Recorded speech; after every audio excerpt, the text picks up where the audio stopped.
Everyone, अस्सलाम वालेकुम, नमस्ते, सत श्री अकाल। Welcome back to your YouTube channel. मैं हूं Saima Pirzada and you are watching Saima Pirzada reaction channel. तो कैसे हैं आप लोग? आज हम देखने वाले हैं वीडियो, और ये वीडियो है कि भारत चाइना को 2022 में हरा सकेगा कि नहीं। जो है वो वीडियो बहुत ज़्यादा जो है वो इंटरेस्टिंग होने वाला है, क्योंकि आपको पता ही है कि चाइना के साथ भारत के रिलेशंस किस तरह के चल रहे हैं। वो एक अलग बात है कि ट्रेड अभी भी चल रही है, उसको कंटिन्यू रखा हुआ है, लेकिन हम पिछले कुछ सालों से देख रहे हैं कि 2021 में हमने ज़्यादातर देखा कि चाइना जो है वो भारत की जो है वो एरिया में घुसने की कोशिश करता है। बेसिकली वो कब्जा करने की कोशिश कर रहा है, लेकिन भारत उसको रोकता है। लेकिन अब कब तक वो रोकेगा ये आपको भी पता है कि भाई एक बर्दाश्त होती है, तो अपने डिफेंस के लिए कुछ ना कुछ तो करेंगे अपनी जगह को बचाने के लिए, ठीक है। तो अब चाइना के साथ इन फ्यूचर सुनने में आ रहा है कि भाई कुछ भी हो सकता है भारत और चाइना के बीच में। तो वो किस तरह से फेस करेंगे और कौन कितना स्ट्रांग है वो आज हम जानेंगे आज की इस वीडियो में। ओरिजिनल वीडियो का लिंक आपको डिस्क्रिप्शन में मिल जाएगा, सो आप वहाँ से वॉच कर सकते हैं। बाकी जो है वो मेरा व्लॉग चैनल जो है उसका लिंक आपको नीचे कमेंट सेक्शन में पिन किया हुआ मिल जाएगा, सो वहाँ से वॉच कर सकते हैं। Let's start the video. दोस्तों, कुछ सालों से चीन भारत की तरफ से फिर से आक्रामक होता दिख रहा है। लगातार चीनी घुसपैठ ने भारत के नाक में दम किया हुआ है, और अब तो यह भी अंदेशा लगाया जाने लगा है कि भारत और चीन के बीच एक बड़ा युद्ध ज्यादा दूर नहीं है। रिकॉर्ड देखा जाए तो भारत चीन के बीच इतिहास में अब तक एक ही युद्ध हुआ है, जिसमें चीन की जीत हुई थी, और उसी जीत के साथ चीन ने भारत के कुछ जमीन पर कब्जा कर लिया था। लेकिन क्या आज का भारत चीन के साथ दूसरी जंग के लिए तैयार है?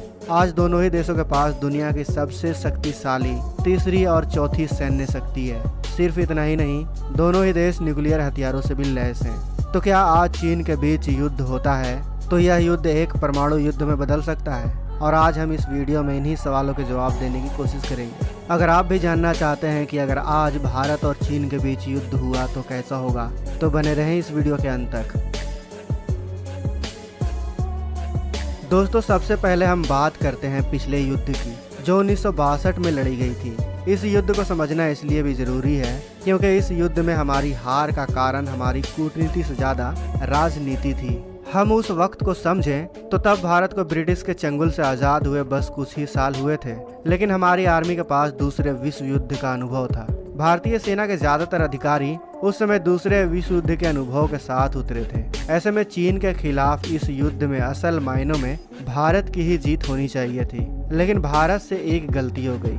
भारत के उस वक्त के प्रधानमंत्री जवाहरलाल नेहरू हमेशा सेना रखने और सेना बढ़ाने के विरोध में रहते थे। इसके दो कारण थे। पहला था नेहरू का गांधीवादी होना और अहिंसा को प्राथमिकता देना, और दूसरा था सत्ता जाने का डर। ज्यादातर देश जो ब्रिटिश राज से आजाद हुए थे वह कुछ सालों में ही मिलिट्री तानाशाही के कंट्रोल में आ गए थे, जिसका डर नेहरू को भी था। इसलिए सेना के बार बार कहने के बाद भी नेहरू ने सेना को अपग्रेड नहीं किया, और जब अचानक से भारत पर चीन का हमला हुआ तब हमारी सेना पुराने तकनीक और पुरानी हथियारों की वजह से मुसीबत में पड़ गई। इस बीच नेहरू का भारतीय सेना के चीफ ऑफ स्टाफ से भी बड़ा विवाद हुआ, और यह नौबत आ गई कि बीच जंग में उन्होंने अपना इस्तीफा दे दिया।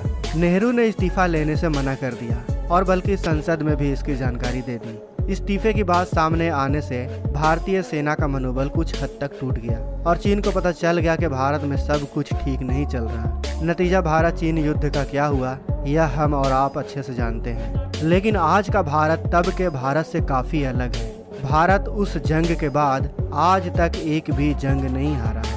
इसके अलावा भारत ने साल दर साल अपनी सेना को आधुनिक बनाने के साथ साथ कई उन्नत हथियारों से भी लैस किया है। तो आइए सबसे पहले दोनों ही देशों के सैन्य शक्ति पर नजर डालते हैं। भारत की सेना में इस समय 12 लाख से ज्यादा सिपाही हैं। इसके अलावा हमारे पास 9.5 लाख सिपाहियों की रिजर्व फोर्स भी है।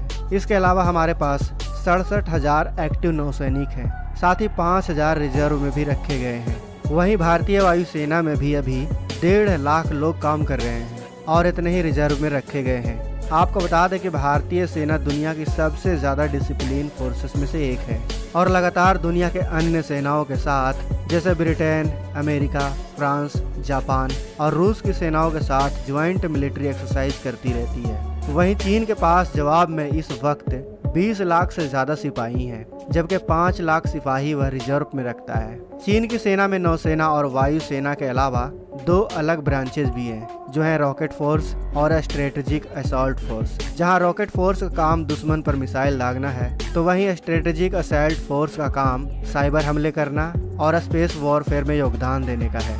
चीन के पास देखा जाए तो संख्या बल में भारत से ज्यादा सैनिक हैं, लेकिन उनके ट्रेनिंग और मिलिट्री वॉरफेयर के तरीके कई सालों से अपडेट नहीं हुए हैं। इसीलिए आपने देखा होगा कि चीन अमेरिका जैसे देश को इकोनॉमिक बल पर आंख दिखाता है, वह कभी सैन्य बल पर आगे नहीं आता। चीन ने पिछले कुछ सालों में जितनी भी ग्रोथ की है, उसमें ज्यादातर हिस्सा उनकी नेवी का है। चीन इस वक्त सैनिकों पर खर्च करने के मामले में भारत से कहीं आगे है। जहां भारत का कुल डिफेंस बजट 74 बिलियन $US के करीब है, तो वहीं चीन इस वक्त करीब भारत से 3 गुना अधिक खर्च करते हुए 275 बिलियन $US के बड़े डिफेंस बजट से लैस है।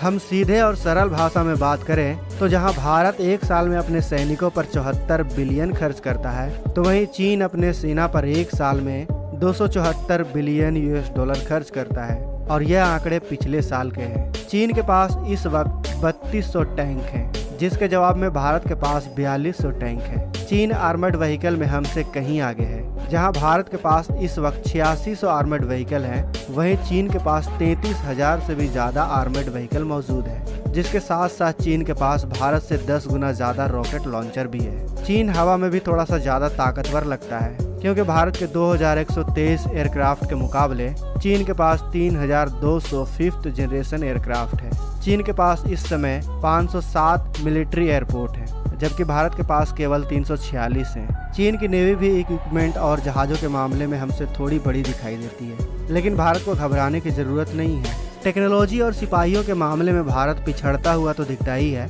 लेकिन भारत के पास इस वक्त अमेरिका और जापान जैसे देशों का साथ है, जो चीन के बड़े विरोधी हैं। चीन के भी 2 बड़े साथी हैं, जो भारत के खिलाफ जंग में उसके काम आ सकते हैं, रूस और पाकिस्तान। रूस के साथ अभी हाल ही में भारत ने फिर से रिश्ते अच्छे कर लिए हैं, यहाँ तक कि रूस की मुश्किल वक्त में भारत ने वहाँ $100 करोड़ निवेश करने की बात कही है, जिस वजह से लगभग यह तय है कि अगर भारत का चीन से कोई जंग होता है तो रूस या तो भारत का साथ देगा या फिर चुप बैठ जाएगा।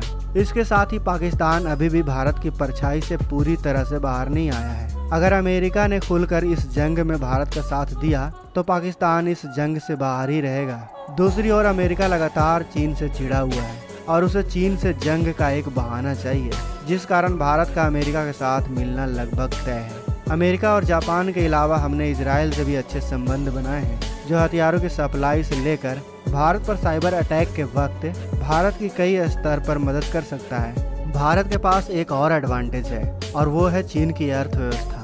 चीन की अर्थव्यवस्था के लिए जरूरी है कि वह दुनिया भर में अपना सामान पहुंचाता रहे। चीन के ज्यादातर शिप हिंद महासागर से होकर दूसरे देशों तक जाते हैं। ऐसे में अगर भारत चीन के इन शिप को हिंद महासागर से होकर जाने से रोक दे तो चीनी नेवी भारत का कुछ नहीं कर पाएगी, क्योंकि चीन भारत से काफी दूर है और जैसे ही चीन का व्यापार बंद होगा उसे मजबूरन जंग रोकनी पड़ेगी। यानी अगर भारत खुद को अच्छे से डिफेंड कर ले और उसके व्यापार को रोक दे तो चीन खुद ब खुद घुटनों पर आ जाएगा। भारत पर जो आखिरी खतरा हो सकता है वो है परमाणु हथियारों का। दोस्तों, इस बात से फर्क नहीं पड़ेगा कि किस देश के पास कितने परमाणु मिसाइलें हैं, क्योंकि न्यूक्लियर वार का मतलब है सिर्फ 2 देशों की तबाही। लेकिन दोस्तों, दोनों ही देशों के लिए अच्छी बात यह है कि भारत और चीन दोनों की ही नो फर्स्ट यूज पॉलिसी है। यानी इसका मतलब है कि जंग चाहे कितना भी भीषण क्यों ना हो जाए, परमाणु मिसाइल का इस्तेमाल ना पहले भारत करेगा और ना पहले चीन। तो दोस्तों, अधिक संभावना तो यही है कि भारत चीन युद्ध परमाणु युद्ध में नहीं बदलेगा। चीन जानता है कि वर्तमान समय में वह भारत को जंग में नहीं हरा सकता, इसलिए वह घुसपैठ और दूसरे देशों में मिलिट्री बेस बनाने के कामों में लगा हुआ है। लेकिन हमारी बहादुर सेना भी उसे मुंहतोड़ जवाब देने में सक्षम है। आपको क्या लगता है, अगर इन दोनों देशों के बीच युद्ध होती है तो कौन जीतेगा? अपने विचार हमें कमेंट बॉक्स में अवश्य बताएं। साथ ही वीडियो पसंद आई है तो वीडियो को भी इकोनॉमिकली स्ट्रांग हो और चाइना के पास भले जितना भी मिलिट्री के ऊपर पैसा लगाने के लिए हो, वो एक अलग बात है कि 2 से ढाई गुना ज़्यादा जो है वो चाइना अपनी मिलिट्री के ऊपर इस्तेमाल करता है। और लेकिन फिर भी हम डिफरेंस देखें, देखो 75 जो है वो %75 जो है आप देखें वो इंडिया लगा रहा है, और 274 जो है वो चाइना अपनी मिलिट्री पे लगा रहा है। लेकिन अगर हम इकोनॉमिकली देखते हैं तो चाइना ठीक है, हाँ भाई काफ़ी स्ट्रांग है, जिसकी वजह से वो अमेरिका को भी अपनी आंखें भी दिखा सकता है भाई, और अमेरिका इस चीज़ को बर्दाश्त भी करता है, क्योंकि अमेरिका को पता है ना कि वो इस वक्त हर चीज़ कर सकता है। सॉरी, अमेरिका को पता है कि भाई चाइना के पास इकोनॉमिकली पैसे तो हैं, वो इसलिए आंखें दिखा रहा है, लेकिन अगर मिलिट्री के हिसाब से देखें तो वो टाइम फिश है। क्योंकि हम इसका एग्जांपल ये गलवान वैली भी देख सकते हैं कि किस तरह से चाइना आया और भारत ने हर बार ही उनको उल्टे पांव भगाया। वो एक अलग बात है कि 1962 में जो है वो भारत जो है वो हार गया था इनसे, लेकिन उसके पीछे भी बहुत सारे रीजन थे हारने की वजह से के पीछे भी। लेकिन चलो उस टाइम पे इंडियन आर्मी इतना स्ट्रॉन्ग नहीं थी, लेकिन अब की बार जो है, अब की बार गवर्नमेंट डिफरेंट है, उनको हैंडल करने वाले डिफरेंट हैं, उनकी ट्रेनिंग करने वाले डिफरेंट हैं, क्योंकि उस टाइम पर इंडिया जो है वो अपने आप को पैरों पे खड़ा कर रहा था, स्ट्रॉन्ग करने की कोशिश कर रहा था। लेकिन और एक वक्त ऐसा था जब इंडिया ने ही चाइना की हेल्प भी की थी, तो उस वक्त चाइना को तो वो चीज़ें याद रखनी चाहिए थी, लेकिन चाइना ने इस बात को याद नहीं रखा। मतलब कि जो एहसान फरामोश हो जाता है ना, तो समझो उससे कोई उम्मीद अच्छी रखी भी नहीं जा सकती। तो फाइनली चाइना को जो है वो सारी चीज़ें भूल गई जो कि इंडिया ने उनके लिए उस टाइम पे की, जब वो मुश्किल वक्त में थे, उनकी आर्मी मुश्किल वक्त में थी। चलो खैर, वो वक्त भी गुजरा। 1962 में जो भी हुआ, भले इंडिया हार गया, भले इंडिया की आर्मी जो है वो स्ट्रांग नहीं थी, इकोनॉमिकली स्ट्रांग नहीं थे, लेकिन अब जो है अब वक्त बिल्कुल डिफरेंट है। हम देखें तो अब वक्त बदल चुका है, स्ट्रांग हो गई है आर्मी, उनकी ट्रेनिंग इतनी स्ट्रांगली होती है, इतनी डिफ़िकल्ट होती है, और उनके पास एडवांस टेक्नोलॉजी मौजूद है, वेपन्स मौजूद है, उनके पास मतलब सुपर पावर के होने के साथ साथ बहुत सारी चीज़ें उनके पास मौजूद है। मिसाइल हो गए, ब्रह्मोस हो गया, एमका हो गया, मतलब इस तरह की बहुत सारी चीज़ें जो हैं वो इनके पास हैं। फिर एयर डिफेंस की बात करें या एयर डिफेंस के अलावा हम नेवी की बात करें, मतलब हर लिहाज से वो स्ट्रॉन्ग है। अब बात करते हैं कि भाई इंडिया चलो इस बात में तो स्ट्रॉन्ग है, लेकिन अब हम देखते हैं तो वहाँ पर जिस तरह से इनका जो एरिया है, बॉर्डर एरिया, वो सारा हिली एरिया है। अब हिली एरिया में ये लोग किस तरह से वॉर करेंगे, मैं तो यही सोच रही हूँ कि बहुत डिफिकल्ट है। मुझे नहीं लगता कि ये वॉर होगी, और आने वाले 5-6 साल या फिर हो सकता है 10 सालों तक तो कोई चांसेस नहीं है। उसके बाद अगर कोई सिचुएशन क्रिटिकल होती है तो शायद हो। वैसे तो मुझे नहीं लगता कि गवर्नमेंट इस तरह का, दोनों गवर्नमेंट इस तरह का कोई चूज करेंगे रास्ता, क्योंकि हम देख रहे हैं ना अभी रशिया के साथ क्या हो रहा है। रशिया और वॉर कंटिन्यूसली चल रही है, उन लोगों को कितनी दिक्कत उठानी पड़ी। एक डेवलप कंट्री थी, अच्छी खासी कंट्री थी, और आज बर्बाद हो रहे हैं वो लोग, और उन लोगों का जितना पैसा था वो आज इस पर लगा रहे हैं। सोचो इसको लगाने के बाद ये कितने साल पीछे चले जाएंगे, क्योंकि इनकी इकोनॉमी कितना डाउन हो चुकी है। सेम वैसे ही अब ये चाइना और इंडिया कभी भी इस जगह के लिए कभी भी अपनी वो इकोनॉमिकली वो खुद को डाउन नहीं करने की कोशिश करेंगे। चाइना समझ सकता है कि भाई हम लोग जो है इतना स्ट्रांगली वो अगर जाएंगे ना, तो कल को इनके ऊपर बहुत सारी प्रॉब्लम भी आएंगी, सैंक्शंस भी लग जाएंगे, क्योंकि जाहिर सी बात है जब वॉर होती है तो फिर सैंक्शंस वगैरह भी लगना स्टार्ट हो जाते हैं, ज़्यादा मुझे आइडिया। और इसके अलावा अगर हम देखें तो इनको जो है वो आपकी डेवलपमेंट, आपकी जो कंडीशन है कंट्री की, वो बहुत ज़्यादा डाउन हो जाती है, बर्बाद हो जाती है। फिर आप इकोनॉमिकली बहुत डाउन हो जाते हैं, आपको पैसों की ज़रूरत पड़ती है, फिर आप अपनी कंट्री से जो चीज़ें होती हैं उनके कम रेट में आपको सेल करनी पड़ती हैं, क्योंकि आपको पैसा चाहिए। तो मुझे नहीं लगता कि ऐसा होगा, और अगर ऐसा हुआ भी तो यकीनन इंडिया ही आगे आएगा, जीतेगा। और कभी भी इंडिया पहले, मुझे इतना आइडिया कि इंडिया कभी भी पहले वॉर नहीं स्टार्ट करता, क्योंकि आज तक हिस्ट्री से मैंने जब से देखा है तो इंडिया ने कभी भी पहले वॉर नहीं किया।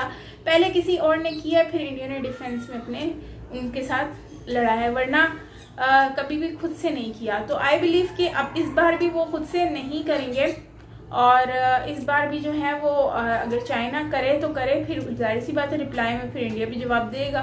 तो खैर आपका क्या कहना है कमेंट में बताइएगा ज़रूर। और बाकी ये है कि हिली एरिया में वो लोग जीत सकते हैं, मतलब ये वॉर होगी, मुश्किल होगी वैसे तो मुझे लगता है। और जो नेवी और ये जो समंदरी रास्ता है, इससे मुझे नहीं लगता कि ये लोग इस तरह से कोई लड़ पाएंगे, क्योंकि इतनी कंट्रीज को क्रॉस करके आना बहुत डिफिकल्ट होता है। तो बाकी आपका क्या कहना है कमेंट में बताओ। मिलते हैं नेक्स्ट वीडियो के साथ, तब तक के लिए अपना ख्याल रखिएगा। Till then take care, bye bye.